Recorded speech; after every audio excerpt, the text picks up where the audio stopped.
ಗ್ರಂಥಗಳನ್ನು ಪಠನ ಮಾಡಿ ಶ್ರವಣ ಮಾಡಿ ಬರೆಯೋದಾಗಲಿ ಮಾಡಿದರೆ ಅವರಿಗೆ ಬಹಳ ಸಂತೋಷ ಆಗುತ್ತೆ. ರಾಯರು ಹೇಳ್ಕೊಡ್ತಾರೆ, ನನ್ನ ಗ್ರಂಥಗಳನ್ನು ಒಂದ್ಸಲಿಯಾದರೂ ಕೂಡ ನೀವು ನೋಡಬೇಕು, ಅಷ್ಟು ವಿಶೇಷವಾಗಿರ್ತಕ್ಕಂಥದ್ದು ಮಾಡಿದ್ದಾರೆ.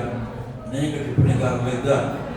ಅದರಿಂದ ಇಂಥ ಒಂದು ಈ ರಾಘವೇಂದ್ರ ಸಪ್ತಾಹದಲ್ಲಿ ಪ್ರಪ್ರಥಮವಾಗಿ ಗಣಹೋಮ ಆಯಿತು. ಗಣಹೋಮ ಅಂದರೆ ಗಣಪತಿಗೆ ಆಹುತಿಯನ್ನು ಕೊಡ್ತಕ್ಕಂಥದ್ದು ಹೋಮ ನಡೆದಿದೆ. ಅದರ ಅಂಗವಾಗಿ ದಾಸಾಹಿತ್ಯ ನಡೆಯಿತು. ಅಂದರೆ ದಾಸಾಹಿತ್ಯ ಮತ್ತು ನಾಮಸ್ಮರಣೆ ಇರಬೇಕಾಗಿತ್ತು. ದಾಸಾಹಿತ್ಯ ನಾಮಸ್ಮರಣ ಸೇರಿದೆ.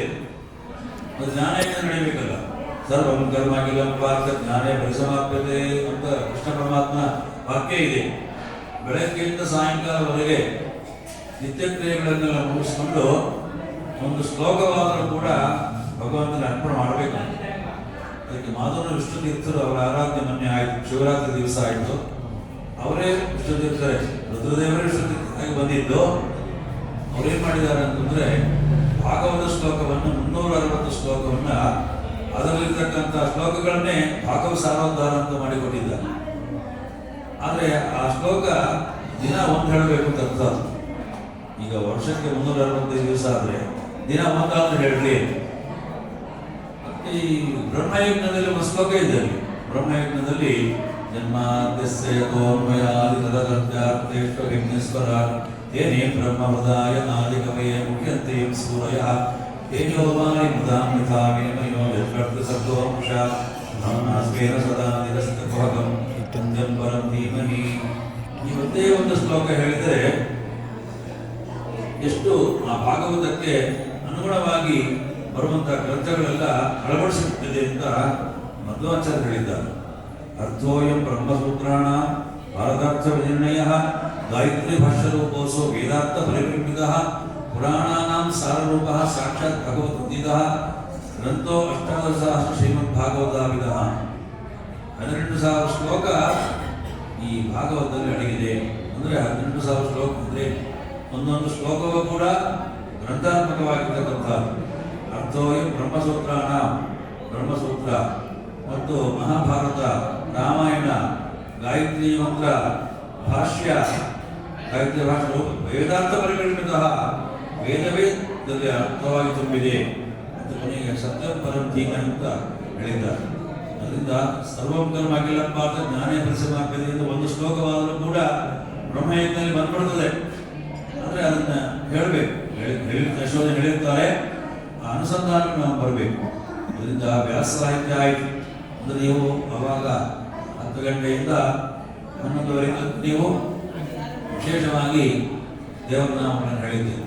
ವ್ಯಾಸ ಸಾಹಿತ್ಯ ಆದಮೇಲೆ ದಾಸ ಸಾಹಿತ್ಯ ಅಂದರೆ ವ್ಯಾಸ ಸಾಹಿತ್ಯ ನಡೀತಾ ಇದೆ ಮತ್ತು ಅಲ್ಲಿ ನೈವೇದ್ಯ ನಡೀತಾ ಇದೆ. ಈ 3 ಕಾರ್ಯಕ್ರಮ ನಡಿಬೇಕಂತೆ. ಜ್ಞಾನಯಜ್ಞ, ಭೋಜನ ಯಜ್ಞ, ವೈಶ್ವಾನರ ಯಜ್ಞ ಇನ್ಮೇಲೆ ನಮ್ಮದೇ ಆಗೋದು. ಈಗ ದೇವರ ನೈವೇದ್ಯ ಆಗ್ತಾ ಇದೆ. ಅದು 3 ರೂಪಗಳನ್ನು ಮಹಾಭಾರತದಲ್ಲಿ ತೋರಿಸ್ತಾ ಇದ್ದಾರೆ. ವೇದವ್ಯಾಸ ರೂಪ, ಪರಶುರಾಮ ರೂಪ, ಕೃಷ್ಣ ರೂಪ, 3 ರೂಪಗಳು ಅಲ್ಲಿದೆ.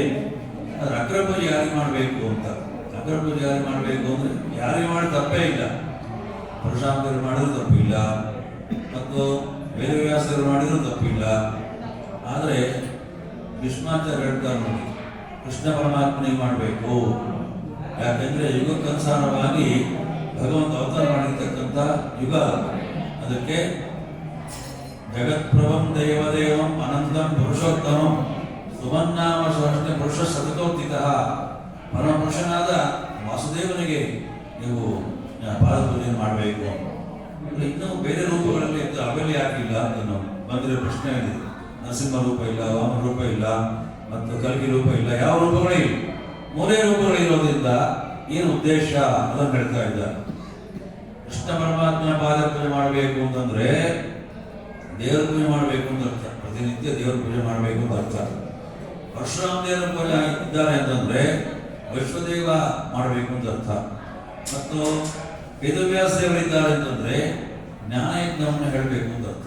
3 ರೂಪಗಳಿಂದ ಆ ರೂಪಗಳನ್ನು ತೋರಿಸಿದ್ದಾರೆ. ಅಂತಹ ಜ್ಞಾನಯಜ್ಞವನ್ನು ಈ ಸಂದರ್ಭದಲ್ಲಿ ನೈವೇದ್ಯ ಮಾಡುವಾಗ ಭೋಜನ ಮಾಡುವಾಗ ಮಾತ್ರ ಸುಮ್ಮನಿರ್ತಾರೆ ಅಂತ ನಮಗೆ ಅನುಭವ ಇದೆ. ಇನ್ನು ಸುಮ್ಮನೆ ಇರೋದಿಲ್ಲ, ವ್ಯವಹಾರ ಇದ್ದೇ ಇರ್ತದೆ. ಆದರೆ ಈ ಒಂದು ಸಂದರ್ಭದಲ್ಲಿ ಜಗದ್ಗುರುಗಳಾದ ಶ್ರೀಮನ್ ಮಧ್ವಾಚಾರ್ಯರ ಭಕ್ತರಲ್ಲಿ ಬಂದಿರತಕ್ಕಂಥ ರಾಘವೇಂದ್ರ ಸ್ವಾಮಿಗಳವರ ವಿಶೇಷವಾಗಿ 7 ದಿವಸಗಳ ಕಾಲ ಗುರುಸಾರ್ವ ಸಪ್ತಾಹ ನಡೀತಾ ಇದೆ. ಪಕ್ಕದಲ್ಲಿ ರಾಘವೇಂದ್ರ ಸ್ವಾಮಿಯವರ ಬೃಂದಾವನ ಪಕ್ಕದಲ್ಲಿ ವಾದಿನ ತೀರ್ಥ ಶ್ರೀಪಾದಂಗಳವರು ಇದ್ದಾರೆ, ಮಕ್ಕಳವರು. ಅವರು ಹೇಳ್ತಾರೆ, ವ್ಯಾಸೇನ ಯುಕ್ತ ಬೀಜ ಶ್ರುತಿಭೂಮಿ ಭಗವತ್ ಪಾದ ಲಬ್ಧಾಂತರ ಶ್ರೀ ಪ್ರಜ್ಞೇಶ ಪ್ರಭಿನ್ನೋ ಜನಜಯಮೈನ ಶಾಖ ಮೌನೀಶಂ ವ್ಯಾಸರಾಜ ಉದಿಸರಿತ ಪುಷ್ಪದೋ ಇಂದ್ರ ದ್ವಿತೀಯ ಶ್ರೀ ರಾಘವೇಂದ್ರ ವಿಲಸದವರೆಗೂ ಒಂದು ಸಿದ್ಧಾಂತ ಶಾಖಿ